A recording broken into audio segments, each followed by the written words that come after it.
बारिश की बूंदें खिड़की से टकरा रही थीं। अन्नी चुपचाप खिड़की के पास बैठी थी। उसकी आंखें बाहर थीं, लेकिन सोच कहीं और। कमरे में आरव भी था। लैपटॉप सामने खुला था, कानों में ईयरफोन, जैसे वह उसी कमरे में होकर भी बहुत दूर हो। कुछ महीने पहले सब कितना अलग था। वो दिन अन्नी कभी नहीं भूल सकती, जब आरव अचानक उसके सामने एक पैकेट लेकर आया था। उसने मुस्कुराते हुए कहा था, "ये तुम्हारे लिए है, और जवाब सोचकर देना।" घर आकर जब अन्नी ने पैकेट खोला, तो उसमें एक खूबसूरत ड्रेस थी और एक छोटी सी चिट्ठी। चिट्ठी में लिखा था, "क्या तुम मेरी फॉरएवर दोस्त बनोगी? तुम्हारे साथ जिंदगी बहुत आसान लगती है।" उस दिन अन्नी की दुनिया जैसे थम गई थी। उसे लगा था उसे उसका अपना इंसान मिल गया। समय बीता, अन्नी को मुंबई में नौकरी मिल गई। आरव भी वहीं जॉब कर रहा था। दोनों ने सोचा क्यों ना साथ रहकर सपने पूरे करें।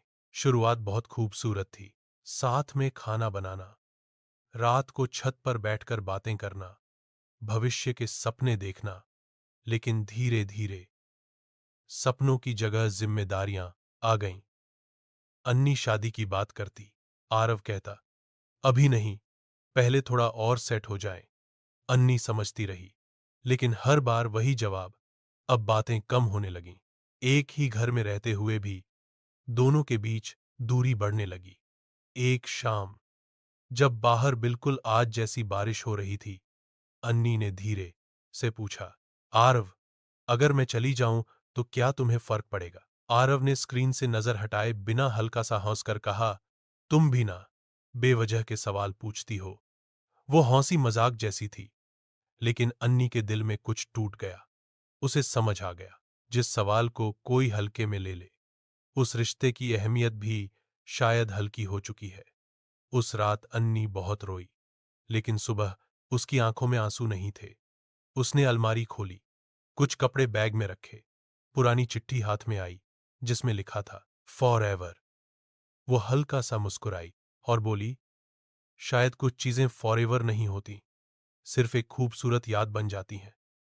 वह दरवाजे तक गई। आरव ने पूछा, "कहाँ जा रही हो?" अन्नी ने शांत आवाज में कहा, "मैं तुम्हें छोड़कर नहीं जा रही, मैं खुद को खोने से बचा रही हूं।" कमरे में सन्नाटा छा गया।